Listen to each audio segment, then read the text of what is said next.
Josh, you said that before you made it to the UFC, you have thinking and made the transition to boxing. You that idea is ever crossed your mind again? Maybe in the future, you know? Oh man, yeah, of course. Like I really do like to box, and especially now with all these like cross promotional things and how they were talking about Zuffa boxing or something like that. Man, I would Mm. love to do that, because I feel like, I don't know, people are saying my hands, but I feel like sometimes it's not as clean as it can be. Like when I'm boxing, you have big gloves, you can sit there in the pocket, block and counter. I feel like my boxing is really good. If you guys saw some sparring matches of just straight boxing, that's why a lot of these other coaches and stuff think I'm just a boxer. But yeah, I would love to do that.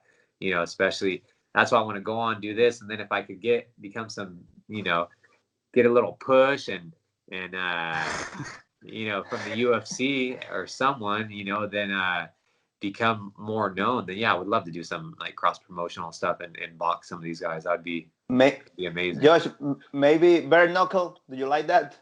Hey, I'll do it. Yeah, I'll do it. Yeah, I'm telling you anything. I'll bare knuckle box all day, But the only thing with me is I feel like I broke my hands with 16-ounce gloves on, hitting someone hard in the bridge of their Whoa. nose.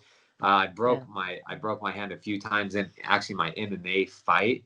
Uh, so I feel like I would do it, but I wouldn't want to like shatter my hands on someone's face, with no padding or glove. But it would just force me to have to slow it down and maybe not hit as hard. But man, that'd be so tough for me because I would think I'm going to do that, but then I'd go in there and still throw 100% at them, and I feel like my hands would not like that.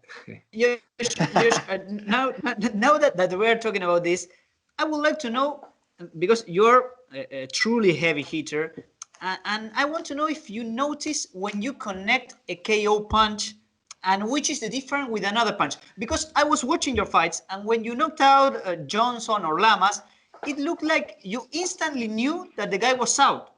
But for example, with Misrat Bektic, you hit the guy, he went down, and you went right after him looking for the finish. So is there any difference between the KO punch and another punch? Yeah, no, I feel like I kind of say it's similar to, have you guys ever played baseball or like Yes. I baseball? do. I do. I'm from Yeah, so Venezuela. it's Yeah. so it's like or say like golfing or what, anything hitting a ball, like when you wind up and swing as hard as you can and hit it, and Yep. sometimes it Yep. goes this way, but when you just so light and you just swing and you just feel the way you hit it, you just know it's going out. I feel the same way with obviously with my hands when I land a clean punch, but obviously I react real fast so I can see, but like with the Lamas fight, I knew as soon as I hit him and I saw him, he was just like falling straight over. I knew he was out, and that's why I didn't follow up with any punches. Same with Johnson. When I hit him, I feel like I could feel my knuckles through my glove. I just knew. And then same thing, he's falling over. But Mirsad, he kind of sat to his butt, and Mm. it's quick because it's in real time. But I can see that, and so he sat down and I could see, and so that's when I rushed in. But it's like I do feel it and I do know, but I see it right away, and that's why I don't follow up. Like, and I've seen people argue like, oh well, the ref jumped in and so he couldn't follow up. I promise you, on the Lamas fight, on the Johnson fight, I could have got several shots and did something kind of dirty, but I don't know. That's just not me.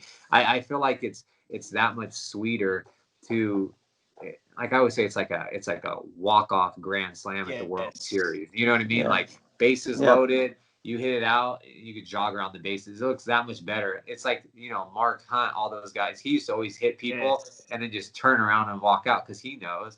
So I feel like it looks that much better instead of me like doing the big Hendo bomb and diving on him. Mm. And then it's the same thing. Everyone has family. Everyone, like, in a perfect world, obviously I want to win every time, but I don't want to get hurt. I don't want my opponent to get hurt.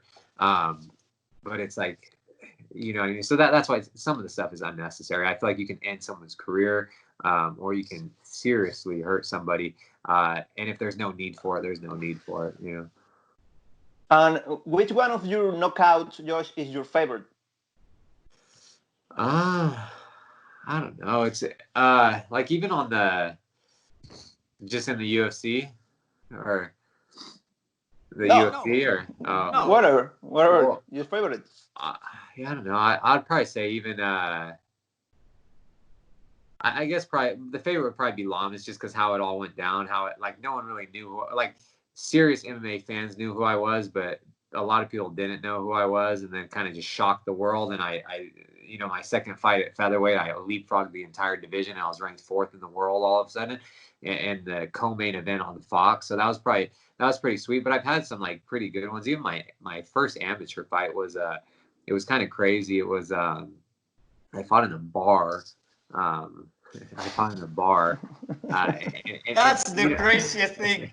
Yeah. That's what I wanted Oh, to yeah. hear. That's what I No, wanted to hear. I got a lot of stuff. So I fought in a bar, my first amateur fight, and you know, MMA and stuff. It's a shady fighting is a shady. Yeah. People trying to set you up, and there's a lot of stuff, politics involved in this, but they tried to set me up, but then again, so I was fighting this guy that was supposed to be a really good kickbox, just really good, you know, but it was his first MMA fight, so he was green, you know.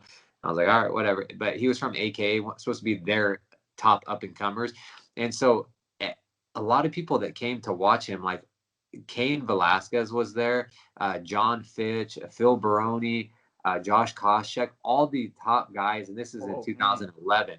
They were all there to see him fight and win, of course, you know.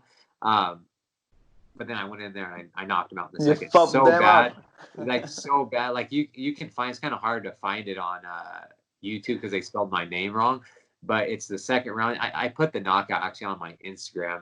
We're wearing like rash guards and stuff, but yeah, I hit him and he just collapsed, and his tooth flew out, and he was literally unconscious for like 5 minutes. Like that's kind of, it scared a lot of people. Like that was the first fight my mom ever came to. She couldn't even watch me wrestle or play sports, so she came just to watch me do that. And she thought I killed him, and then his mom was sitting in front of her, and she was crying, and my mom started crying. Like it was a mess. I was like, and then his friends started to like fight and do all this stuff, and my friends were there, and it was like at a biker bar. And then since I did that, they were talking about how they were going to try to jump me in the parking lot like a bunch of biker guys. But then I had like 40 friends there too, and I was like, all right, we'll see what happens. You know, it was nuts. But I'd say that was a great one. You know, yeah. Even when I fought Christos Giagos, you know, I defended my title for West Coast Fighting Championship. I fought for a new belt. It was a super fight. He was the UFC vet. And that was just a way to, he'd never been knocked out. And I went in there and knocked him out in the third round too. And it was packed, 8,000 people. And it was the craziest thing. Like the videos don't do justice how loud and how nuts it was in that building too. And then that kind of got me into the UFC. Gracias por visitar Somos MMA en YouTube. No olvides suscribirte a nuestro canal y activar las notificaciones para seguir disfrutando de nuestro contenido.